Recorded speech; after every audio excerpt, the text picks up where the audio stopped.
projet moko ya banana yo Ferregola azoki initiative moko ya ko sangisa ba ancien tout ya génération na ye na wenge musique à maison mère autour d'un album na bandi komela ki Weranson et projet ngo juge ki ngo comment donc dans ces pays ils a bien comme ça parmi anciens ou ya ngaza qui chef d'orchestre avec ba collègue na très bien ils ont habité ça pour promouvoir culture na biso mais na ko senga ka memba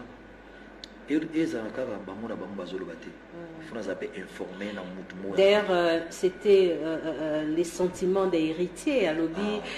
Bakokyo c'est un ancien à maison mère de sans Weranson.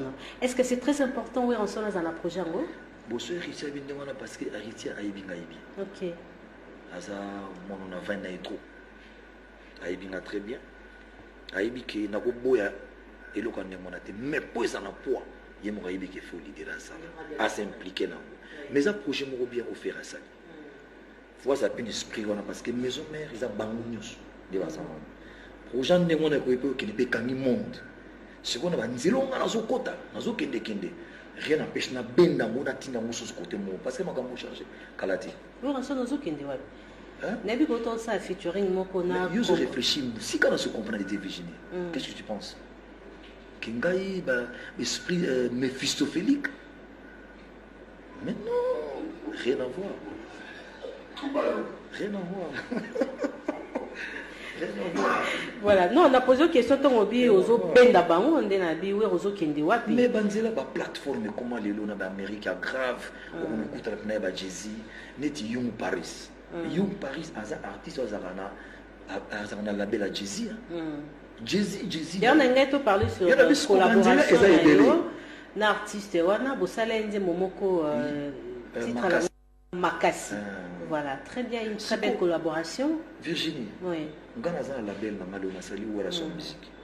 Label Nangai, ils ont 240 plateformes où on a sa distribution. Ils ont une idée, ils ont un algorithme, ils ont un copyright. C'est-à-dire qu'ils sont bien protégés.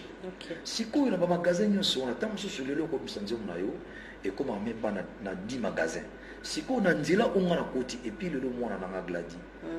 Parce que c'est classe, sa classe na yé, université. Il y a une vidéo na yembi? Non, université, au moins Amérique, Amérique est l'autre deux important. Très bien. Même attention quand on va photo le vidéo, oh, la photo est Virginie peut t'occuper, hein, pour exploiter ma plateforme, on compte milieu. Donc, ils ont compris qu'on peut la danser.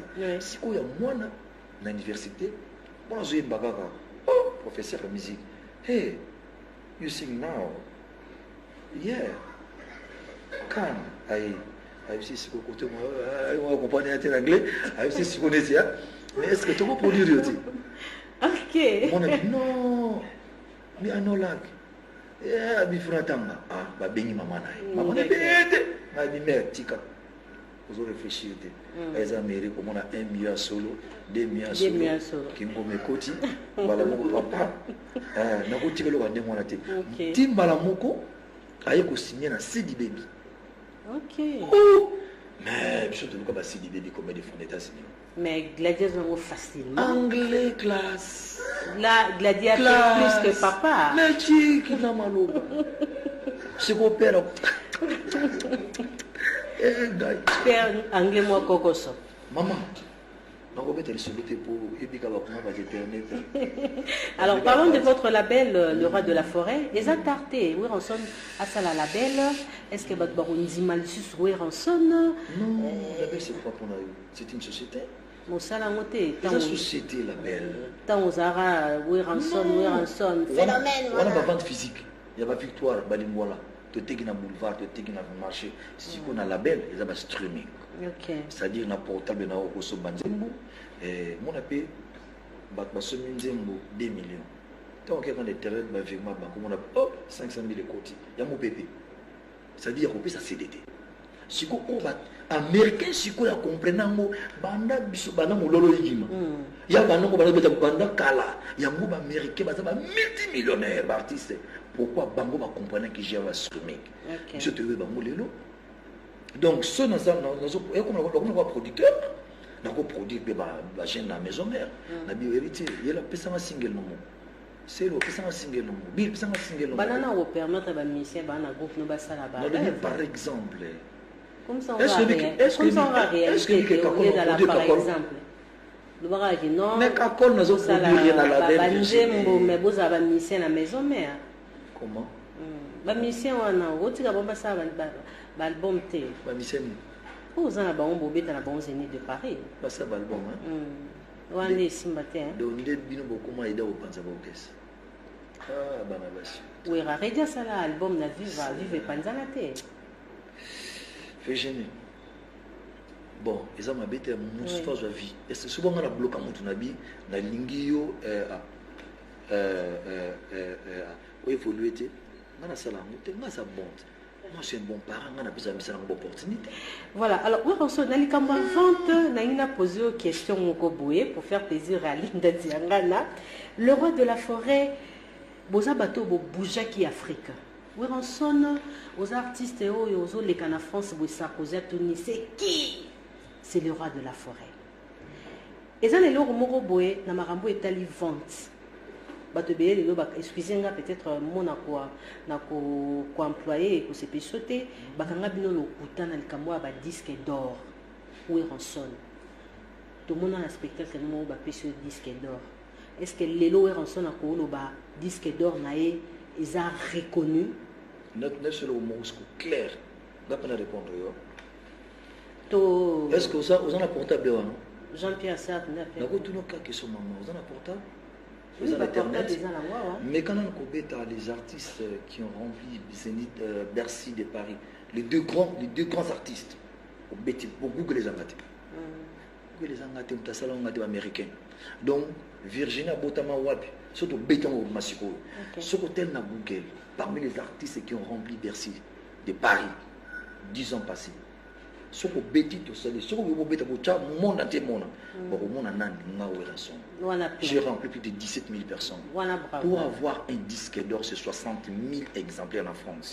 Que nous s'est renseigné. Bon, si on a conscience de 17 000 personnes, pour avoir 100 000, c'est quoi? Il y a un moment où on a 4 zéniths. Laisse-moi t'expliquer. On a 4 zéniths. Dernier zénith, on a 12 000. 8 000. Est-ce que vous pouvez se déplacer à un concert? Non, vous pouvez se disque net. Si vous pouvez qualifier dans le balai, vous pouvez assez les dépenses puisque vous pouvez mettre $1. Mais vous pouvez s'apprêter à un concert pour sommer là-bas, il faut des transports. Donc tu peux dépenser $300, on va dépenser $1. Si vous avez un concert, prenez l'exemple si on a mis que nous avons besoin de 100 000 personnes. Vous avez un concert, vous avez net. Nous avons combien de personnes? Plus de millions. Est-ce que ceux qui le ont, par exemple, au Werrason, nous avons 50 millions d'abonnés, on a besoin d'aide à tout le temps. C'était j'ai 50 millions de personnes au bateau prochain. Si j'ai besoin de $1, j'ai 50 millions de dollars la minute. Nous expliquons l'évolution de l'économie. Parce que nous avons intégrité, hein. Nous avons intégrité, Virginie. Parce qu'on a un monde à l'envers. Parce qu'on comprend qu'est-ce qui se passe aujourd'hui. Nous avons intégrité. Je te dis la vérité. Disque d'or en France, c'est 60 000 exemplaires. À l'époque, maman habite à Bercy. Un album, 60 000. Même on t'appelle ça disque d'or, c'est le producteur. JP Sagi producteur, dans la tête plus de 100 000 exemplaires. Après ça, un disque d'or. Qu'est-ce que son âme repose en paix? Après ça, à l'époque, combien? 65 000 $. Et après ça, soit pour un disque d'or. Où il y a un ça qui a évité. Nous avons un SACEM en France. Nous avons un droit chaque 3 mois. Félicitations pour la live acoustique. Non, non, pas tu vas ta live. Waouh! Mais tu l'as fait en retard. Oh, il a dit qu'il faut m'arrêter. Là, la live pendant le moment de confinement. Il faut que tu aies très bien. Et nous, on a apprécié pourquoi. Mais Virginie, nous avons une qualité, comme nous avons pour tous les appuyer, nous avons une difficulté énorme. Nous sommes artistes. Tous les gens qui artistes abandonnés, artistes congolais. Comme c'est la deuxième république, nous avons un soutien makasi. Dans des pour soutenir Bino et on a la musique nationale qui est de Liboso. Moralement. Moralement. Pas financièrement. Ça, moralement, ça dit que vous considérez tant qu'être humain. Financièrement, il faut dire la vérité, le côté. Je te dis clairement, Inch'Allah, nous avons besoin de l'école. Soyez allés que tous les gens, mais tant que vous avez Très bien. Alors, tout retrouver en live acoustique. Merci. Alors là, c'est pour faire plaisir au PDG Matoko, Franck Matoko,